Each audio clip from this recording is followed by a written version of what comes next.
A rape case in Stubenville, Ohio, gained national attention last month, stemming from an incident that occurred last summer when a very small 16-year-old girl drank enough to pass out, and two otherwise apparently promising young students who had good grades and were successful athletes drug her limp body from high school party to high school party, photographing her naked, molesting, and raping her. Appropriately, these two were found guilty and were sentenced in juvenile court to a period of incarceration that seems somehow not quite long enough to fit the crime. I never heard it reported, but I don't think that I'm alone in saying that even though these two boys are certainly guilty of rape, still, what about all the other students in Stubenville who were at these various parties where this poor girl was drug around like a rape doll? What about them? What about the ones that just watched? The ones that laughed? The ones that derided the victim?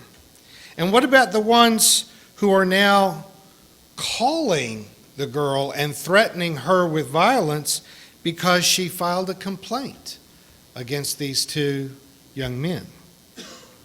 I don't know about you, but those who watched, who witnessed this horrible crime and did nothing to stop it, I'm not okay with them getting off without any accessory charges.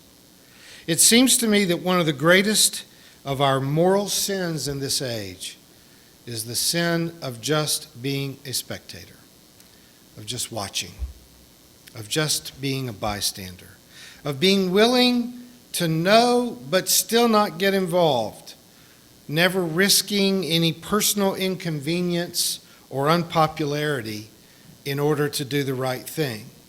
Now, I know we can't respond to everything. I know that there are causes and events and meetings and protests and demonstrations and things that could very well justify our time, our energy, our resources.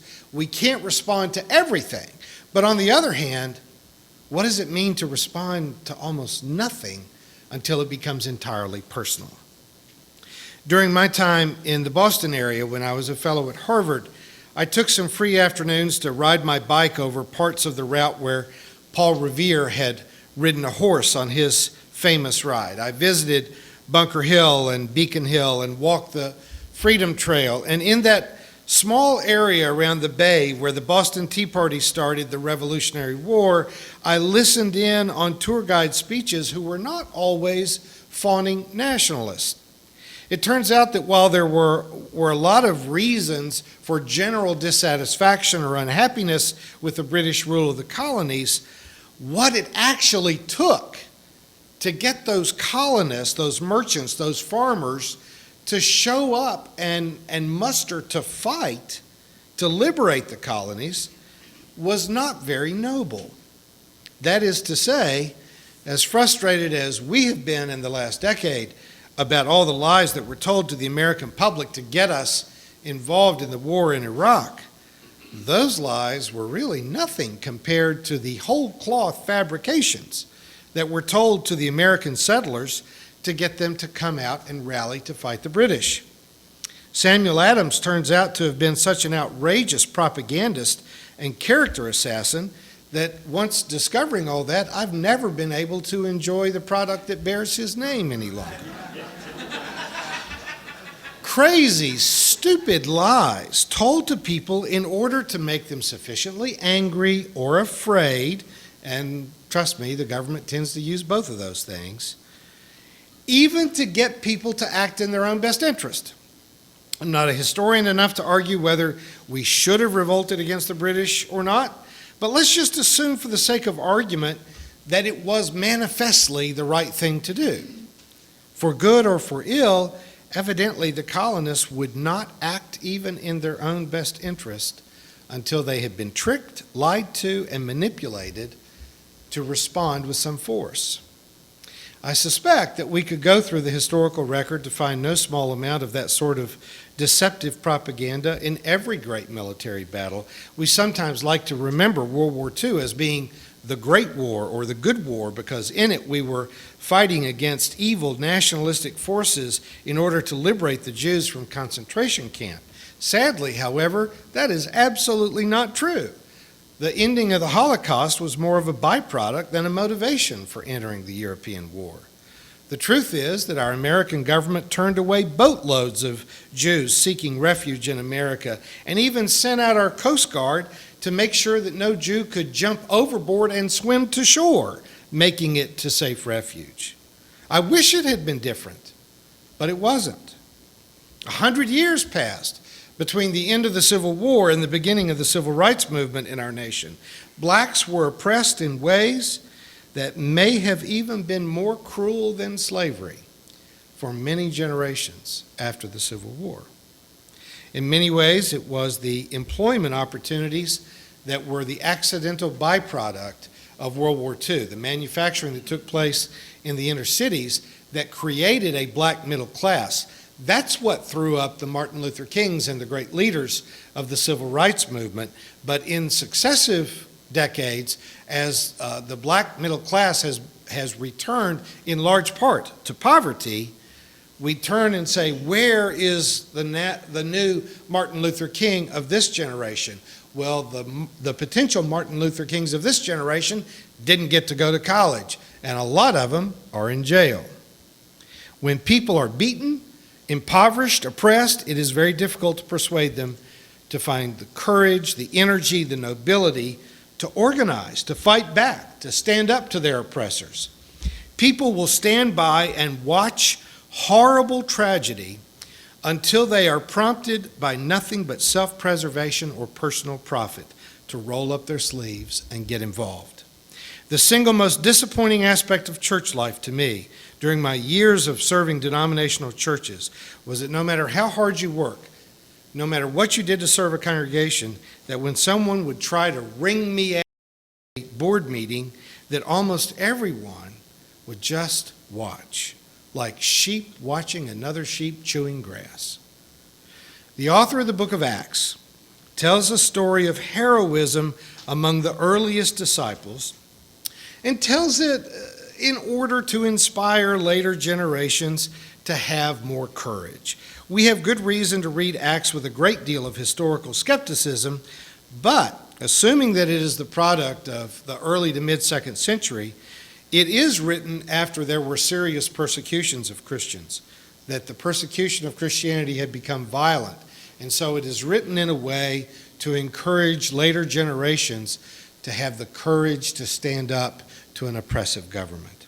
One of the very few evidences of the spread of the church from antiquity is found in a letter written by the Roman governor Pliny to Emperor Trajan, asking for clarifications. Trajan had sent instructions to persecute the early Christian church, and he asks the Caesar, but do your instructions apply also to those who are no longer Christians? For many of them say they have not been Christian for years. Being a Christian, when it meant being a part of a loving community that liberally shared its food with one another and thumbed their noses at authority, that was one thing. But when the empire began to grind the young church under its heel, many were all too willing to leave the church and resume a much more religiously pluralistic life. So a great deal of the New Testament is written in a way to encourage readers to have the courage to face martyrdom or torture or threats or oppression. Because men and women then and now, the reflex reaction of almost everyone in the world is to grumble quietly but do nothing to fight an oppressive government, an oppressive employer, an oppressive spouse, parent, or a church. We just watch. We watch. Even if we're mad about it, we just watch and we do nothing. The Nobel Prize winning author Elie Wiesel explained in his acceptance speech that the Holocaust only happened because the world was willing to sit back and watch. He told his audience that they must choose to take sides, because neutrality always serves the oppressor, never the oppressed. By turning away refugees, Americans and Europeans were not morally different from the Nazis that were running the death camps, because we facilitated it through our neutrality. He said that you could distill the ethical teachings of all of the Bible down to a single sentence. And you know what that sentence is? Thou shalt not stand idly by. We took that simple statement of truth and we put it on this worship banner we had designed for our church. The winged lion is typically the symbol of the Gospel of Mark, but we adapted it to stand over this central truth for our church. Not just the Gospel of Mark, not just the New Testament, but Zoroastrianism, the Hebrew Bible, the Christian New Testament, the Quran speak a single line of truth. You don't sit back and watch injustice. You take sides. You get involved. The church in our age is facing almost certain extinction. The cathedrals of Europe have been turned into warehouses, office complexes, and shopping malls. Those that remain open as a church have tiny gatherings on their Sunday morning services, largely comprised of American tourists. On the east and west coasts of the United States, other than a few mega churches that offer a cultural religion that is, so far as I'm concerned, unrecognizable in its connection to the Christian tradition, is all that exists. Among the mainstream churches in the United States, the average Sunday attendance is now fewer than 40, as aging congregations try to hold on with their fingernails long enough to keep the doors unlocked and the lights on for each of their aging members to be able to have their own funeral in that church. But I have to say, as those churches are passing out of existence, good riddance. Good riddance. The church that stood silently while women had to fight for the right to govern their own bodies, that had to fight for equal pay for equal work, the church that was silent and watched black Americans who were set upon by racist police, dogs and water cannon and tear gas, the church that remained silent in Argentina during the Dirty War and in Guatemala during the time of the disappeared, in Nicaragua during the Contra War, the church that encouraged discrimination against gays and lesbians while hiding sick pedophilia in their own ranks, the church that abandoned the inner city, turned their backs on the poor, and used their resources to build obscene monuments to the pretense of their own importance. The church that sat in silence while the income gap between the rich and the poor has become wider and wider. The church that virtually applauded the recruitment of our nation's poor sons and daughters to be put in uniform and sent to kill the poor sons and daughters of Iraqi and Afghanistani families. The church that has patiently and silently sat on the sidelines and watched our environment being spoiled, our schools crumbling, our black young men being imprisoned, while our gay sons are pushed towards suicide. That church can go to hell.